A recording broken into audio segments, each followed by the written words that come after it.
वीर सिंह, तुम यहाँ से चले जाओ, इससे पहले कि हमारे हाथ खून से रंगे जाएं। इश्क है क्या ये किसको पता।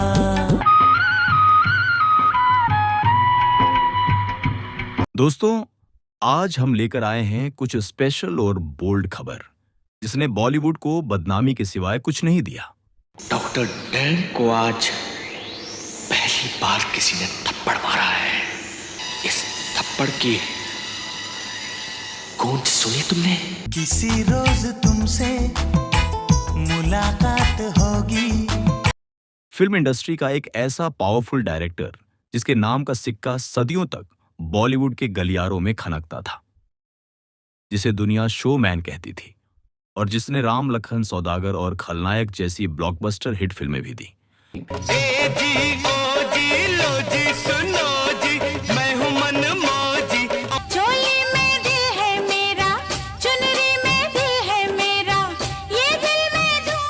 लेकिन क्या आप जानते हैं कि इसी सफेद पोश डायरेक्टर के चेहरे के पीछे एक ऐसा खौफनाक सा छिपा है जिसे सुनकर आपकी रूह कांप उठेगी। उन्होंने मुझे किस करने की कोशिश की, उन्होंने मुझे हक करने की कोशिश की, खींचा, इधर उधर हाथ लगाने की कोशिश की। मैंने उनको धक्का दिया, मैंने बोला सर मुझे यहाँ से जाना है। दोस्तों, उस जमाने में अगर सोशल मीडिया का दौर होता या मी टू वाला जमाना होता तो शायद इस डायरेक्टर की ऐसी बकिया उधेड़ी जाती कि इन्हें मुंह छुपाने की भी जगह नहीं मिलती। यानी सुधरोगे नहीं तुम लोग? नहीं। हरामी। ऐसा क्यों किया आपने? जरूरी था। और हम कर्ण जौहर की बात नहीं कर रहे हैं, बल्कि आज बात हो रही है अपने दौर के उनसे भी ज्यादा कंट्रोवर्शियल और नई लड़कियों को बुली करने वाले और करियर ब्लैकलिस्ट करवाने के लिए बदनाम फिल्म मेकर सुभाष घई की। इस शख्स पर कभी किसी एक्ट्रेस को हैरास करने के आरोप लगे या सीधे सेक्स एक्सप्लॉयटेशन का केस कर दिया। कभी किसी लड़की को एक्ट्रेस बनाने की खबरें आई या तो कभी कास्टिंग काउच की या जिस एक्ट्रेस ने केस किया उसे धमकी देने की बात। इज्जत तुम्हारे पिता की इज्जत है और मेरे बाबा की इज्जत ही नहीं। आज की इस वीडियो में हम उस काले सच की परतें खोलेंगे जिसने पूरे बॉलीवुड को इसकी चपेट में ला खड़ा किया था। क्यों मनीषा कोइराला इन्हें जानवर कहने लगी और क्यों महिमा चौधरी ने सुभाष घई के साथ फिल्में करने से मना कर दिया था, और ऐश्वर्या राय की उस रात का और उस फोटो की भी विस्तार से बात करेंगे आज की इस वीडियो में। चलिए शुरू करते हैं। दोस्तों, खबरों की माने तो सबसे ज्यादा सुभाष घई ने जिस महिला या एक्ट्रेस का फायदा उठाने की कोशिश की वो थी मनीषा कोइराला।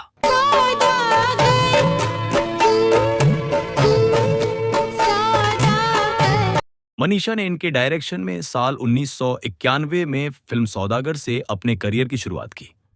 सुभाष घई इन्हें बॉलीवुड में लॉन्च कर रहे थे, तो इनके बीच कुछ समय तक सब कुछ ठीक ठाक रहा, लेकिन कुछ रिपोर्ट्स के मुताबिक बाद में सुभाष घई शूटिंग के दौरान मनीषा के साथ गलत अप्रोच से करीब बुलाने की कोशिशें करने लगे। नहीं रहूंगी मैं जिंदा, नहीं रहूंगी। ये वो दौर था जब एक्ट्रेसेस के साथ उनकी माएं भी सेट पर उनके साये की तरह जाया करती थीं या उनकी मैनेजर बनकर हमेशा उनके आसपास रहती थी। इसी तरह मनीषा की मां भी हमेशा उनके साथ ढाल बनकर खड़ी रहती थी। आरोपों के मुताबिक सुभाष घई ने इसका एक कार्ड निकाला और उनकी मां को वैनिटी वैन के बाहर ही इंतजार करने का फरमान सुना दिया, और जब वह इसके पीछे की वजह पूछी तो घई साहब गुस्सा हो जाया करते। उनका कहना रहता कि पहली फिल्म से ही यह हाल है, अभी तो लॉन्च भी नहीं हुई और अभी से इतने नखरे मत दिखाओ। इन हरकतों से मनीषा अंदर ही अंदर घुटने लगी और परेशान रहने लगी। मजबूरन ये इंडस्ट्री के अपने कुछ दोस्तों से सुभाष घई की इन हरकतों के बारे में शेयर करने लगी। बताया जाता है कि तब मनीषा ने यह बात उस समय के सिने एक्टर्स यूनियन के अध्यक्ष मिथुन चक्रवर्ती साहब को भी बताई, लेकिन एक प्रभावशाली फिल्म मेकर के ऊपर लगाए गए इस आरोप को खामोशी से दबा दिया गया और उल्टा यह अफवाह उड़ाई जाने लगी कि मनीषा यह सब सिर्फ सस्ती पब्लिसिटी पाने के लिए कर रही। हालांकि टेंशन और घुटन के इस माहौल में ही सौदागर फिल्म की शूटिंग जारी रही और फिल्म बनकर रिलीज भी हुई।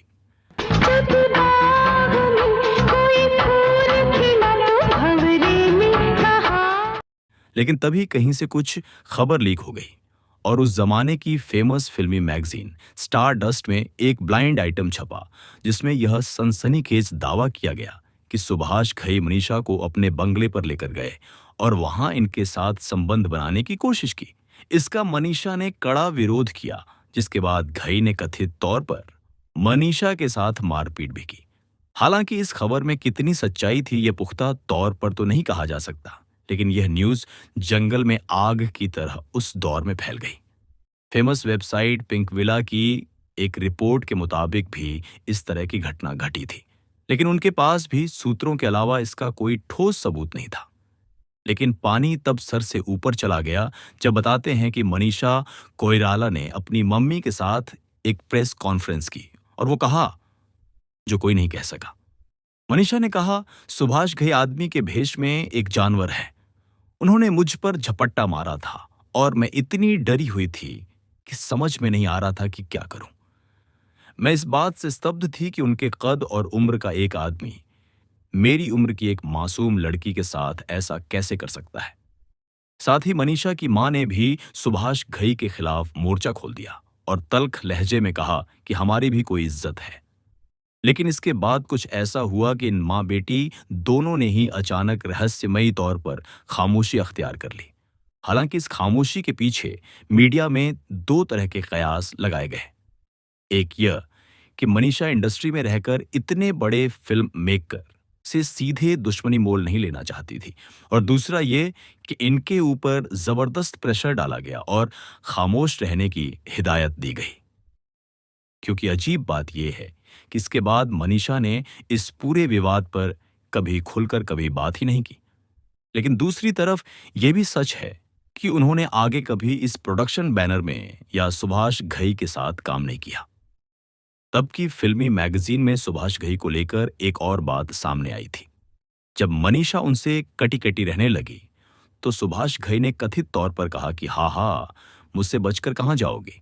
लेकिन इन तमाम गंभीर एलिगेशंस के बावजूद सुभाष घई ने प्रेस के सामने एकदम चुप्पी सा दे रखी। हालांकि उन्होंने भी मनीषा कोइराला के साथ दोबारा काम नहीं किया। चलिए अब बात करते हैं महिमा चौधरी के लगाए संगीन आरोपों की। महिमा को भी साल 1997 में फिल्म प्रदेश में सुभाष घई ने ही ब्रेक दिया था। ये किस्से सभी को सुनाते नहीं है, मगर दोस्तों से छुपाते नहीं है। साथ ही तब इस तरह की खबरें भी प्लांट की गई कि सुभाष घई ने फिल्म रिलीज के पहले और बाद में भी महिमा के करियर ग्रोथ में काफी मदद की। यहां तक कि इनके इंटरव्यूज और प्रेस कॉन्फ्रेंस में भी वो सपोर्ट के तौर पर इनके साथ में मौजूद रहते थे। जैसे सिमी गरेवाल के शो में जहां सभी गेस्ट अपने पार्टनर के साथ आते थे, वहीं महिमा चौधरी के साथ सुभाष घई पहुंचे। लेकिन सबको असली झटका तब लगा जब महिमा ने यह कहकर बवाल मचा दिया कि सुभाष घई उन्हें पूरी तरह से कंट्रोल करने की कोशिश कर रहे थे। आप सबने मुझे एक भोली भाली तस्वीर समझकर एक सोने के फ्रेम में जकड़ रखा है और चाहते हैं कि मैं चुपचाप उस दीवार पे टंगी रहूं। महिमा चौधरी ने बाद में खुलासा किया कि सुभाष घई ने उन्हें बहुत परेशान किया था। उन्होंने महिमा को बुली किया, कोर्ट में मामला लेकर चले गए और ट्रेड मैगजीन में एक ऐसा अपमानजनक एड दे दिया जिसमें कहा गया कि महिमा के साथ काम करने वाले किसी भी निर्माता को पहले सुभाष घई से संपर्क करना पड़ेगा। इसके कारण महिमा चौधरी के हाथ से कई अच्छी फिल्में निकल गई, जैसे साल 1998 की कल्ट फिल्म सत्य। साल 1999 की ताल भी सुभाष घई ने महिमा को बाहर का रास्ता दिखाकर ऐश्वर्या को साइन कर लिया।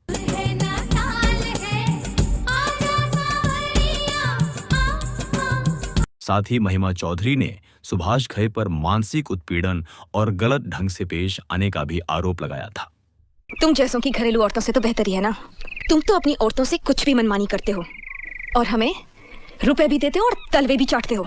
महिमा ने कहा कि सुभाष घई ने न केवल इनका नाम अर्थू से बदलकर महिमा रख दिया, बल्कि ये भी जताने लगे कि इनके ऊपर मालिकाना हक रखते हैं।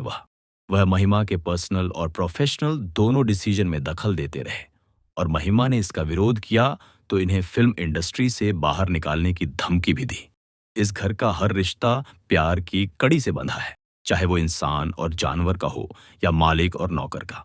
इस घर का हर रिश्ता प्यार की कड़ी से बंधा है, चाहे वो इंसान और जानवर का हो या मालिक और नौकर। सुभाष घई ने तब ये दावा किया कि महिमा और उनके बीच 3 फिल्मों का कॉन्ट्रैक्ट साइन हुआ था, जो कि 5 साल का था। पहली फिल्म के लिए महिमा को 5 लाख रुपए, दूसरी के लिए 7 लाख रुपए और तीसरी फिल्म के लिए 1 लाख रुपए मिलने थे। इस बीच महिमा सुभाष घई के परमिशन के बिना कोई फिल्म या एड या शो नहीं कर सकती थी, और यदि वह ऐसा करती थी तो उन्हें अपने इनकम का 35% हिस्सा सुभाष घई को या इनकी मुक्ता आर्ट्स को देना था। लेकिन महिमा ने साफ कहा कि ऐसा कोई कॉन्ट्रैक्ट साइन ही नहीं हुआ था और उन्होंने दूसरे प्रोजेक्ट्स करने शुरू कर दिए। हालांकि अब सच कौन बोल रहा था यह तो पता नहीं लग पाया, लेकिन यह बात इतनी बढ़ गई कि सुभाष घई कोर्ट चले गए और महिमा के कॉन्ट्रैक्ट के क्लॉज के मुताबिक चैलेंज किया। सब गलत हुआ, सब गलत, और इसके जिम्मेदार तुम हो। लेकिन फिर अकेली पड़ चुकी नई नवेली एक्ट्रेस महिमा चौधरी को एहसास हुआ कि इस लीगल फाइट में इनका ही नुकसान हो रहा है। थक हार कर उन्होंने कोर्ट से बाहर सुभाष घई से सुलह कर ली। लेकिन इस विवाद की कड़वाहट ऐसी थी कि आगे कभी भी महिमा ने सुभाष घई के साथ काम नहीं किया। नहीं पापा, मैं चुप नहीं रहूंगी।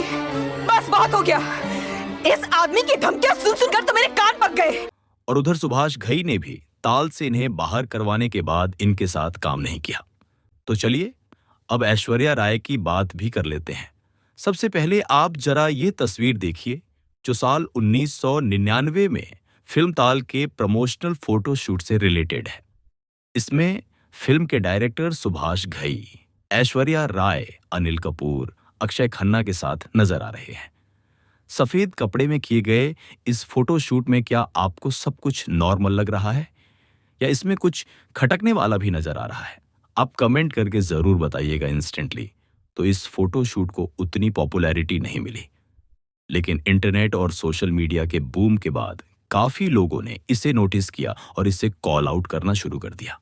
लोगों का कहना था कि यह फोटो बिल्कुल भी नॉर्मल नहीं है, न कि 90s के दौर के लिए है और ना ही अब के लिए भी नॉर्मल है, क्योंकि आज भी कोई डायरेक्टर प्रोड्यूसर फिल्म के पोस्टर शूट में अपनी लीड एक्ट्रेस को इस तरह जकड़ करके फोटो नहीं खिंचवाता है। यानी ये फोटो काफी अनयूजुअल और वियर्ड था। तब फिल्मों के प्रमोशन या पोस्टर शूट के लिए एक्टर्स साथ में पोस्ट देकर फोटो जरूर खिंचवाते थे, लेकिन कोई भी डायरेक्टर फ्रेम में नहीं घुसता था। तो हीरोइन के लवर की तरह चिपके हुए उनसे उम्र में लगभग 30 साल बड़े अंकल सुभाष घई भला वहां क्या कर रहे थे? और अगर उनको पोस्टर में आने की इतनी ही भूख थी तो साइड में सोफिस्टिकेटेड अंदाज में भी खड़े हो सकते थे।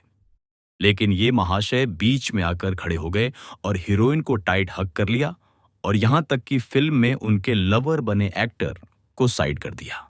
ये बेचैन वे, रस्ते पे नैन वे, जिंदड़ी बेहाल। इसके अलावा जब फिल्म की शूटिंग हो रही थी तब भी लोकेशन पर कुछ ऐसी ही फोटोग्राफ्स ली गई जिनकी फिल्म के अकॉर्डिंग कोई जरूरत नहीं थी। यानी वह सिर्फ अकेले में ऐश्वर्या पर हक नहीं जमा रहे थे, बल्कि दुनिया को भी अपना पावर दिखा रहे थे कि वह ऐश्वर्या जैसी मिस वर्ल्ड के साथ जैसा चाहे वैसा बिहेव कर सकते हैं और इन्हें कंट्रोल भी कर सकते हैं। हालांकि ऐश्वर्या राय हमेशा अपने प्रोफेशनलिज्म के लिए जानी गई, तो उन्होंने सुभाष घई की इन हरकतों को लेकर कभी मीडिया में कोई कंट्रोवर्शियल सवाल जवाब नहीं किया। तुमसे ये उम्मीद नहीं थी नंदिनी। ये क्या किया तुमने? पिछले 8 महीनों से ये तमाशा हमारे पीठ पीछे चल रहा है और किसी को कानून का खबर तक नहीं हुई। लेकिन गौर करने वाली बात यह है कि इसके बाद ऐश्वर्या ने कभी सुभाष घई के साथ काम नहीं किया। हालांकि सुभाष घई ने इस चीज पर भी अपनी खून से निकाली और आगे चलकर कई ऐसे इंटरव्यूज दिए जहां वह ऐश्वर्या को नेगेटिव लाइमलाइट में पोर्ट्रे करते हुए नजर आए। सुभाष घई ने कहा कि वह काम को लेकर बहुत ज्यादा अग्रेसिव हो जाती है और दूसरी हीरोइनों के रोल कटवा देती है। इन्होंने यह भी दावा किया कि ऐश्वर्या ने जोश फिल्म में दूसरी लीड एक्ट्रेस प्रिया गिल के सीन पर भी कैंची चलवा दी थी। दोस्तों, आपको शक्ति कपूर का वो कुख्यात स्टिंग ऑपरेशन तो याद ही होगा।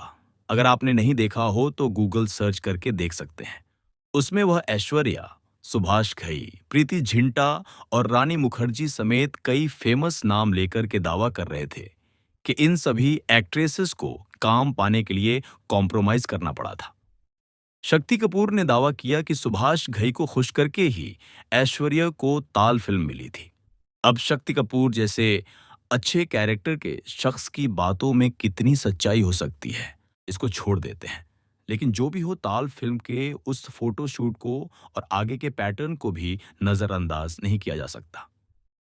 बस कीजिए आप। मुझे इस वक्त आपको याद दिलाना बहुत जरूरी है कि आपकी कंपनी कॉन्ट्रैक्ट के अनुसार आपकी कंपनी की किसी भी आर्टिस्ट को इश्क, दोस्ती और शादी करने का हक ही नहीं। साथ ही आपको यूं भी याद होगा कि ताल फिल्म की शूटिंग के समय एक यह भी खबर फैली थी कि सलमान खान ने सुभाष घई को थप्पड़ चढ़ा दिया था। इसके पीछे वजह बताई गई कि एकनॉन उनकी तब की गर्लफ्रेंड ऐश्वर्या राय का इस फिल्म के लिए कास्टिंग काउच किया जाना। अफवाह थी कि ऐश्वर्या को सुभाष घई ने अपने एक इनफेमस बंगले पर बुलाया था, इनके साथ रात गुजारी थी और तब इन्हें फिल्म में हीरोइन के तौर पर कास्ट किया था। इस बात की जानकारी होने पर सलमान ने अपना आपा खो दिया और एक पार्टी के दौरान ही सुभाष घई को थप्पड़ जड़ दिया। इंतजार कर रहा हूं सर। अली मुंबई पहुंच गया है। अरे उसे मारने के लिए गांव में मैंने जितने आदमी भेजे थे सबके सबको मार डाला। हालांकि अपने पापा सलीम खान के समझाने के बाद सलमान खान ने दूसरे दिन जाकर के सुभाष घई से माफी भी मांग ली थी। अब बात एक और सुपरस्टार एक्ट्रेस माधुरी दीक्षित की करते हैं। 1 2 3 4 5 6 7 8 9 10 11 12 13। साल 1987 में जब उन्होंने फिल्म तेजाब साइन की तो सुभाष घई ने सबके सामने उन्हें डांट लगा दी। उस समय वह उन्हें राम लखन फिल्म के जरिए फिर से लॉन्च कर रहे थे और शायद इसीलिए ऐसा बयान दे डाला कि वह माधुरी को ऑन करते हैं।